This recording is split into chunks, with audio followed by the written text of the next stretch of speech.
बात बहुत पुरानी है। चंदननगर नाम का एक छोटा सा राज्य था। वहाँ के राजा का नाम चंद्रभान था। एक दिन राजा चंद्रभान ने अपने सेनापति मदन को महल में बुलाया। सेनापति मदन महल में राजा के सामने उपस्थित हुआ। महाराज की जय हो। क्या हुआ महाराज, आज आपने इस सेनापति को कैसे याद कर लिया? कहीं राज्य पर कोई संकट आया है या फिर किसी दूसरे राज्य पर आक्रमण करना है? बतलाइए महाराज। राजा चंद्रभान बोला, ना ही आक्रमण करना है सेनापति, और ना ही हमारे राज्य पर कोई हमला हो रहा है। मैंने तुम्हें यहाँ पर एक बहुत ही जरूरी काम के लिए बुलाया है। सेनापति मदन बोला, तो आज्ञा दीजिए महाराज, आपका बताया हुआ कोई भी काम मैं पूरा कर लूँगा। राजा ने कहा, तो सुनो, तुम्हें अपने कुछ सबसे अच्छे सैनिकों का एक समूह बनाना है और फिर किसी को ढूंढने के लिए निकलना है। मदन बोला, ढूंढने के लिए? परंतु किसको ढूंढना है महाराज? कोई कैदी जेल से फरार हो गया है क्या? राजा ने कहा, कैदी नहीं सेनापति, एक चिड़िया है जो हमारे महल से उड़कर कहीं भाग गई है। चिड़िया महाराज, आप यह क्या कह रहे हैं? एक चिड़िया के लिए आप मुझसे सैनिक इकट्ठा करने को बोल रहे हैं? भला यह कैसी बात हुई? और सेनापति को हंसी आ गई। राजा सेनापति को देखकर गुस्से से बोला, एक बार और जो तुमने हंसी निकाली तो तुम्हारा सर मैं धड़ से अलग कर दूंगा। आई बात समझ में? मदन बोला, क्षमा कीजिए महाराज, मुझसे गलती हो गई। महाराज, आप जो कह रहे हैं वही होगा। फिर राजा चंद्रभान मन में सोचने लगा, अब इसको कैसे बताऊं कि वह चिड़िया मेरे भाग्य की चाबी है। फिर राजा बोला, सुनो सेनापति, मेरे एक चित्रकार ने उस चिड़िया का एक चित्र बनाया था। यह देखो, ऐसी दिखती है वह चिड़िया, ध्यान से देख लो।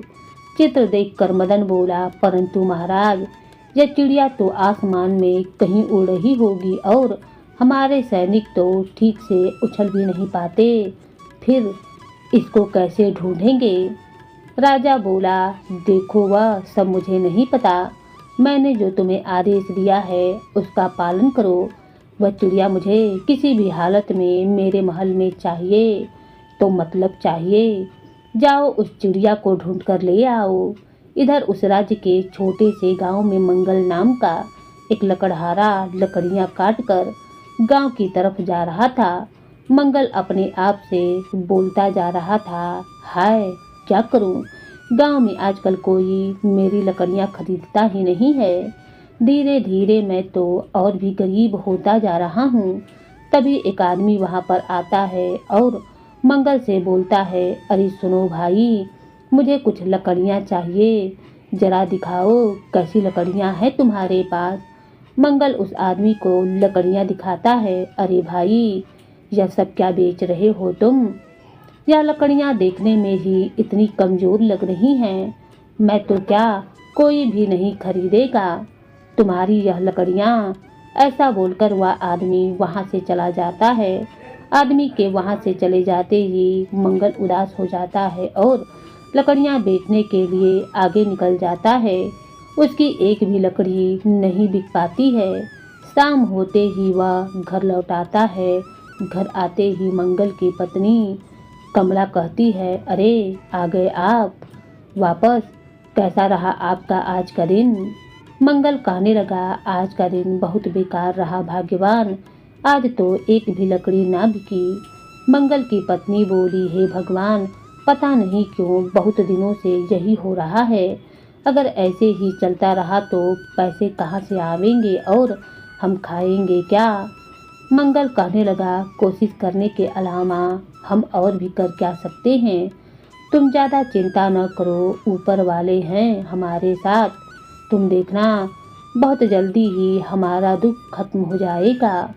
अगले दिन मंगल फिर से जंगल में लकड़ियाँ काट रहा था। तभी एक चिड़िया उसके आसपास आकर उड़ने लगी। अरे यह चिड़िया कहाँ से आ गई? भाग यहाँ से, मुझे लकड़ियाँ काटने में दिक्कत हो रही है, चल जा यहाँ से। मंगल बहुत ही कोशिश करता रहा, परंतु वह चिड़िया वहाँ से न भागी। कुछ देर के बाद मंगल लकड़ियाँ इकट्ठा करके अपने सर पर रख लिया और गांव की तरफ चल दिया। वह चिड़िया भी उसके पीछे पीछे जा रही थी। उस चिड़िया को देखकर मंगल कहने लगा, अरे यह चिड़िया कब से मेरे पीछे उड़ रही है। इतना बड़ा गांव है परंतु इसको मेरे ही सिर पर मंडराना है। कुछ देर के बाद वह चिड़िया मंगल के आसपास नहीं दिखाई दे रही थी। मंगल को लगा कि वह चिड़िया चली गई है, परंतु असल में वह चिड़िया मंगल के सर पर जो लकड़ियों का ढेर था उस पर बैठ गई थी। थोड़ी देर के बाद एक आदमी आया और मंगल से लकड़ियां खरीद लिया। चलो यह तो अच्छा हुआ कि बड़े दिनों के बाद कोई ग्राहक मिला। आज घर जाऊंगा तो मेरी पत्नी बहुत ही खुश हो जाएगी। थोड़ी देर के बाद एक आदमी और आया। अरे लकड़हारे, तुम्हारी लकड़ियाँ मजबूत तो हैं? जी हाँ, एकदम मजबूत हैं। बताइए कितनी दूँ? एक काम करो, सब दे दो। मेरे घर में बहुत सारे मेहमान आने वाले हैं तो खाना बनाते समय ईंधन के रूप में ज़्यादा से ज़्यादा लकड़ियाँ चाहिए। जी बिल्कुल, देता हूँ। मंगल जैसे ही अपने सर से लकड़ियाँ उतारता है, अरे यह क्या, यह अभी तक यहीं पर बैठी है, जा भाग जा यहाँ से। वह आदमी मंगल से कहने लगा, अरे अरे इसे क्यों भगा रहे हो, देखो तो कितनी प्यारी चिड़िया है। मंगल कहने लगा, जी ठीक है, नहीं भगाता हूँ। मंगल उस आदमी को लकड़ियाँ दे देता है और पैसे लेकर घर की तरफ चल देता है। वह चिड़िया भी मंगल के पीछे पीछे आ रही थी। आज तो बहुत सारे पैसे मिल गए हैं। आज का दिन सच में काफ़ी अच्छा था। मंगल के घर पहुंचते ही कमला बोली, अरे आ गए आप। मंगल खुश होकर बोला, आज का दिन भाग्यवान काफ़ी अच्छा रहा। सारी लकड़ियाँ बिक गई हैं और बहुत सारे पैसे भी आ गए हैं। कमला बोली, यह तो कमाल हो गया जी, आज तो शायद भाग्य ने आपका साथ दे दिया। मंगल बोला, हाँ भाग्यवान, तुम सही कह रही हो, आज तो मेरा भाग्य ही खुल गया। मंगल और कमला आपस में दोनों बात कर रहे थे, परंतु उसी समय वह चिड़िया वहीं पर आसपास उड़ रही थी। अरे मैं कब से देख रही हूँ, यह चिड़िया क्यों हमारे आसपास घूम रही है। अरे हाँ, आज दिन भर से देख रहा हूँ यह चिड़िया मेरे आसपास ही घूम रही है। मंगल की बातें सुनकर कमला कुछ सोच में पड़ गई। तब मंगल बोला, क्या हुआ भाग्यवान, तुम क्या सोच रही हो। कमला बोली, सोच कर देखिए ना, हर दिन आप लकड़ियाँ बेचने निकलते थे तो एक भी लकड़ी ना बिक पाती थी, लेकिन आज जब ये चिड़िया आपको मिली तो इतनी सारी लकड़ियाँ एक साथ बिक गई और हमारे पास पैसे आ गए। इसका मतलब समझते हैं आप। मंगल बोला, मैं तो कुछ भी नहीं समझ पाया, तुम ही बता दो क्या है इसका मतलब। कमला ने कहा, इसका मतलब है कि यह चिड़िया हमारे लिए भाग्यशाली है। मंगल कमला की बात सुनकर आश्चर्य से बोला, अच्छा, और अगर ऐसा है तब तो हमें इस चिड़िया को अपने पास रखना चाहिए। कमला कहने लगी, हाँ। और फिर कमला अंदर से चावल का डब्बा लेकर आई और अपने घर में बने चबूतरे पर डाल दी। वह चिड़िया चबूतरे पर आकर चावल चुगने लगी। तभी मंगल के घर पर एक आदमी आया।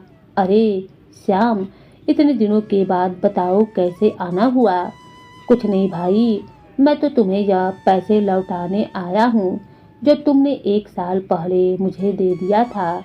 अच्छा, मुझे याद आया, मैंने तुम्हें पैसे उधार दिए थे। माफ़ करना मंगल भाई, मुझे वापस देने में जरा देरी हो गई। यह लो अपने पैसे, वापस ले लो। अच्छा अब मैं चलता हूँ, बाद में फिर मिलते हैं। तभी कमला कहने लगी, अब तो मुझे पूरा यकीन हो गया कि यह चिड़िया सच में हमारे लिए भाग्य की चाबी है। देखा आपने, मैंने तो पहले ही कहा था कि यह चिड़िया हमारे लिए भाग्यशाली है। जो आदमी 1 साल से हमारे पैसे नहीं लौटा रहा था, उसने आज अचानक आकर पैसे लौटा दिए।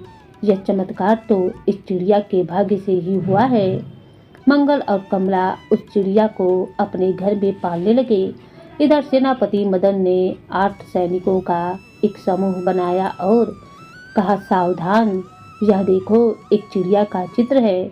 सब लोग इसको ध्यान से देख लो और इसको देखने के बाद हर एक गांव में जाओ और इस जगह जाकर देखो कि ऐसी चिड़िया कहीं है या नहीं। ऐसी चिड़िया जहाँ भी दिखे उसको पकड़ के इस पिंजरे में बंदी बनाकर ले आओ। ध्यान से देख लो इस चित्र को और यह पिंजरा ले लो। मदन हर सैनिक को एक एक पिंजरा दे देता है और फिर सभी सैनिक चिड़िया को ढूंढने निकल जाते हैं। एक सैनिक ढूंढता ढूंढता मंगल के घर के पास पहुंच जाता है। वह दूर से देखता है कि कमला आंगन में बैठी हुई है और चबूतरे पर उस चिड़िया को दाना डाल रही थी। यह तो वही चिड़िया है जिसका चित्र सेनापति ने दिखाया था।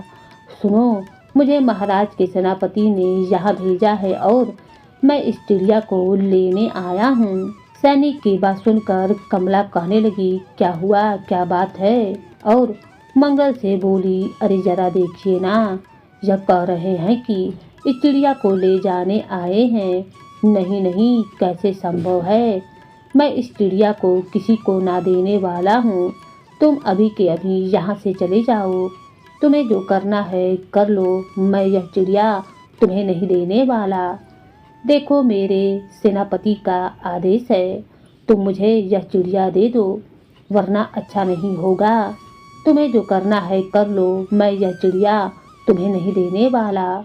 मंगल लाठी उठा लिया और उस सैनिक के सामने डटकर खड़ा हो गया। यह तो अपनी जिद पर अड़ा हुआ है।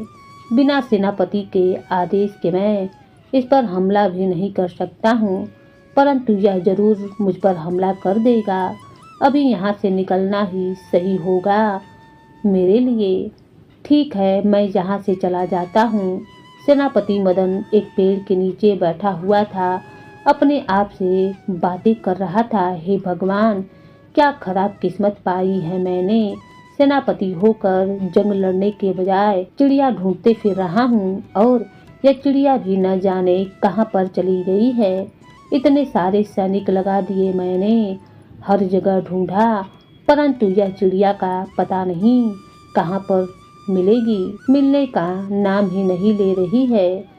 तभी वह सैनिक आकर बोला, सेनापति जी, मुझे वह चिड़िया मिल गई है। क्या सच में? कहाँ पर है वह चिड़िया? यहाँ से थोड़ा दूर एक लकड़हारे का घर है, उसी ने उस चिड़िया को पाला हुआ है। तो तुम उस चिड़िया को लेकर यहाँ क्यों नहीं आ गए? वह आदमी जिद पर अड़ा हुआ है, कह रहा था चिड़िया नहीं देगा। अरे ऐसे कैसे नहीं देगा? वह अभी एक सैनिक की टुकड़ी लेकर उसके घर जाता हूँ। चलो। मदन सभी सैनिकों को इकट्ठा करता है और मंगल की घर की तरफ जाने लगता है और फिर मंगल को बुलाकर पूछता है, तो क्या वह चिड़िया तुम्हारे पास है? मंगल बोला, हाँ, वह चिड़िया मेरे पास ही है, परंतु मैं तुम्हें उस चिड़िया को हरगिज नहीं दूंगा। देखो, मैं सीधी तरह तुम्हें बोल रहा हूँ, वह मुझे दे दो, वरना मेरे साथ यह जो सैनिक है यह तुम्हारा बहुत बुरा हाल करेंगे। अरे यह सैनिक मुझे नुकसान पहुंचाना चाहते हैं। बचाओ बचाओ, कोई मुझे बचाओ। मंगल जोर जोर से शोर मचाने लगा। अरे बाप रे बाप, यह तो शोर मचाने लगा। मंगल के शोर मचाने पर उसके पास पड़ोस और गांव वाले इकट्ठा हो गए। अरे मंगल भाई, क्या हुआ और तुम शोर क्यों मचा रहे हो? यह सैनिक आए हैं, मुझसे यह चिड़िया छीन कर ले जाना चाहते हैं। यह चिड़िया मेरी है, इसको मैंने पाला है। तभी मदन बोला, देखो, सब लोग राजा का आदेश मानते हैं, मुझे इस चिड़िया को ले जाना ही पड़ेगा। गांव वाले बोलने लगे, तुम एक गरीब आदमी पर दबाव बना रहे हो, जाके कह दो अपने राजा से कि यह तानाशाही नहीं चलेगी।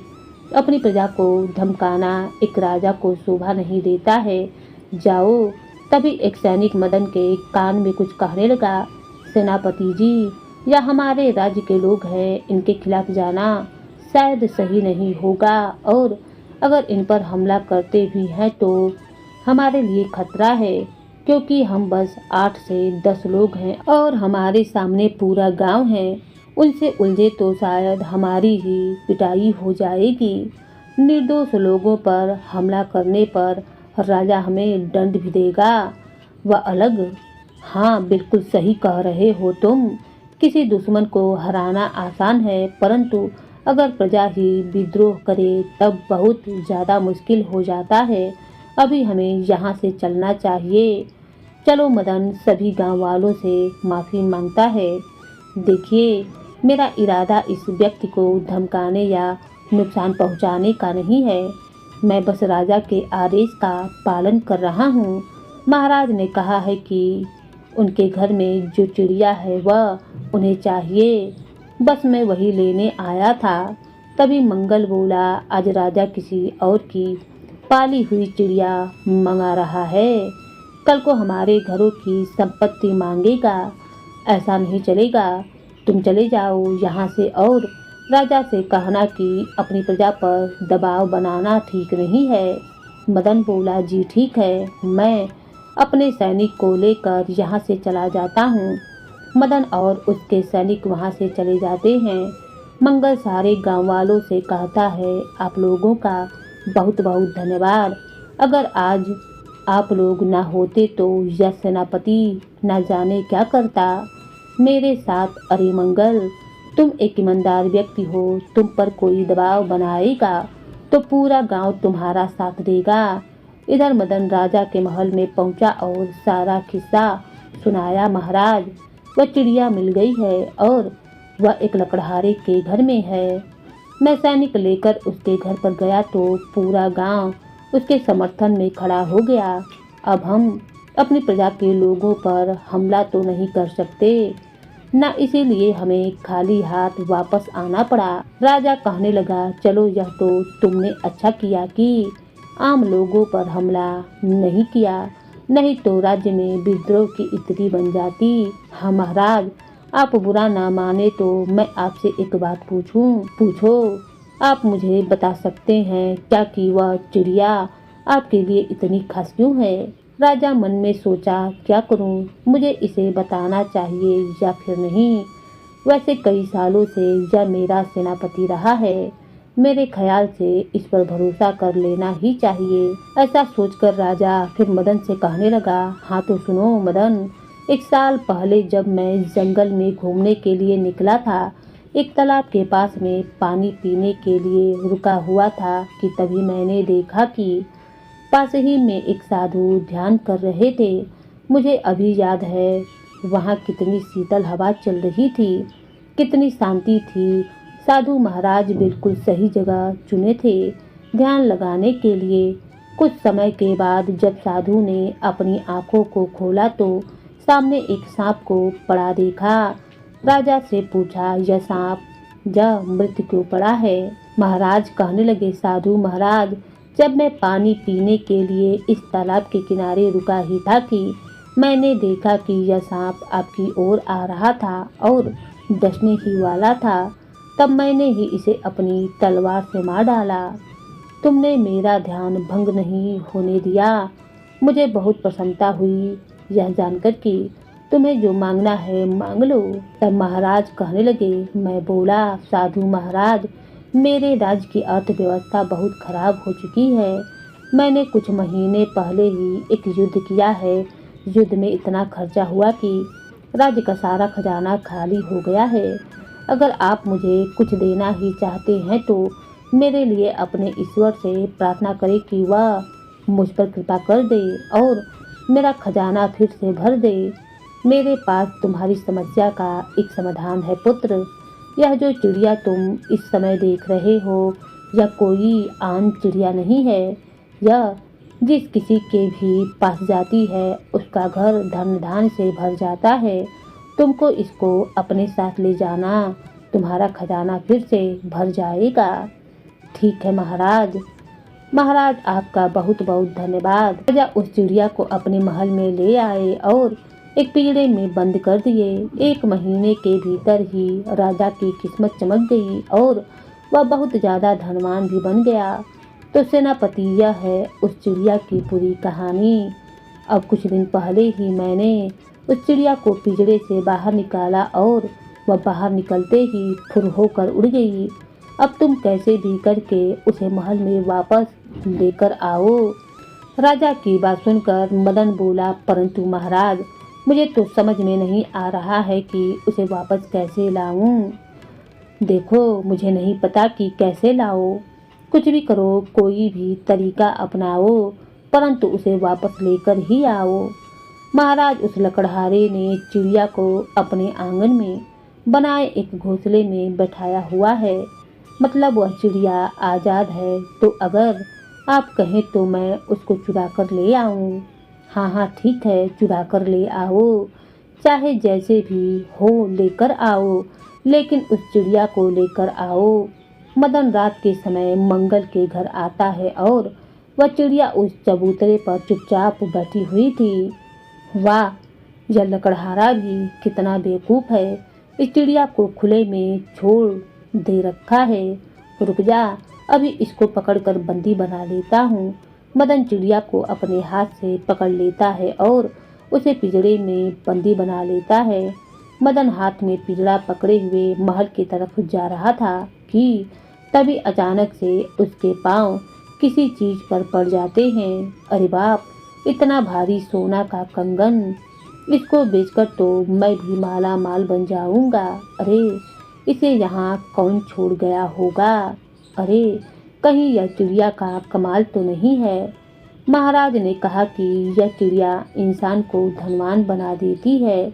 अभी यह चिड़िया मेरे पास है तो मुझे यह सोने का कंगन मिल गया। अगर यह चिड़िया राजा को वापस कर दूंगा तो इसका मतलब धनवान बनने का मौका खो दूंगा। नहीं नहीं, मैं वापस नहीं करूंगा। यही सोचकर मदन उस चिड़िया को लेकर कहीं भाग गया। राजा अपने सिपाहियों को बुलाकर कहने लगे, तुम लोगों में से किसी ने सेनापति मदन को देखा है क्या? नहीं महाराज, सेनापति जी तो कल रात से ही गायब हैं। राजा काफी देर तक मदन का इंतजार करता रहा। अरे, आखिर ये मदन गया तो गया कहाँ? कहीं मदन ने मुझसे बेईमानी तो ना कर दी, कहीं वह चिड़िया लेकर भाग तो नहीं गया। राजा मदन को ढूंढते ढूंढते मंगल के घर पहुंचा। राजा वहां देखता है तो उसको पता चलता है कि मंगल रो रो कर कह रहा था, मैंने गलती कर दी। उस चिड़िया को घोंसले में रखकर मुझे उसे खुले में रखने के बजाय उसको घर के अंदर रखना चाहिए था। मेरी लापरवाही की वजह से आज वह उड़ गई। राजा घर के पास खड़ा हुआ यह सब सुन रहा था। उसके पास चिड़िया नहीं है, मतलब मदन ने चोरी कर ली है, लेकिन मदन मेरे पास नहीं आया। इसका मतलब यह है कि वह उस चिड़िया को लेकर फरार हो गया है। वही पास से ही एक साधु गुजर रहे थे। मंगल के रोने की आवाज़ को सुनकर वह उसके पास पहुँचे। राजा बाहर खड़ा घर के बाहर सब नज़ारा देख रहा था। साधु महाराज मंगल से पूछने लगे, क्या हुआ बेटा, तुम रो क्यों रहे हो? मंगल साधु को सारी कहानी बताने लगा। तभी साधु महाराज कहने लगे, परंतु वह चिड़िया तो मैंने राजा को दी थी। लगता है उस चिड़िया की चंचलता फिर से जाग उठी है और वह इसके पास आ गई। तभी राजा मंगल के घर आ पहुंचा। प्रणाम मुनिवर। अरे राजन, तुम यहाँ कैसे? यही तो है जिसने मेरी चिड़िया को मुझसे दूर किया है। देखो, मैंने अपने सेनापति को कहा था चिड़िया चुराने को, परंतु वह चुरा कर मेरे पास आने के बजाय उसको लेकर कहीं पर भाग गया है। तभी साधु की नज़र दूर से आ रही उस चिड़िया पर पड़ गई। देखो, तुम्हारी चिड़िया खुद तुम्हारे पास आ रही है। साधु, मंगल और राजा तीनों उस चिड़िया को अपनी तरफ आते हुए देखते हैं। तभी राजा की नज़र पड़ती है कि उस चिड़िया के पीछे पीछे सेनापति मदन भी भागता हुआ आ रहा था। अरे, यह गद्दार मिल गया। रुक जा, आज तो तेरी खैर नहीं, इसे तो मैं आज बताता हूँ। मदन भागता हुआ उसी जगह पर पहुँच गया जहाँ पर वह तीनों खड़े थे। अरे बाप रे, चिड़िया के पीछे भागते भागते मैं वहाँ पर आ पहुँचा हूँ। जहाँ से मुझे भागना चाहिए था। भागो मदन राजा की पकड़ में आ जाता है और वह चिड़िया मंगल के आंगन में लगे हुए चबूतरे पर जाकर बैठ जाती है। क्या हुआ सेनापति, तुम भागते हुए यहाँ पर क्यों आ गए हो? मैंने गलती से पिंजरा खुला हुआ छोड़ दिया था। अच्छा। अचानक से यह चिड़िया निकलकर भागने लगी और फिर मैं भी इसके पीछे पीछे भागते हुए यहाँ पर आ गया। क्या नीयत है? सब कुछ घूम फिर कर आ गया। चिड़िया के सभी मालिक एक जगह इकट्ठे हो गए थे। राजा कहने लगा, मुनिवर, चिड़िया का मालिक तो मैं ही हूँ, क्योंकि आपने यह चिड़िया मुझे ही दी थी। मंगल कहने लगा, चिड़िया मेरी है, क्योंकि यह मेरे पास आई थी और मैंने इसे अपने घर में पाला है।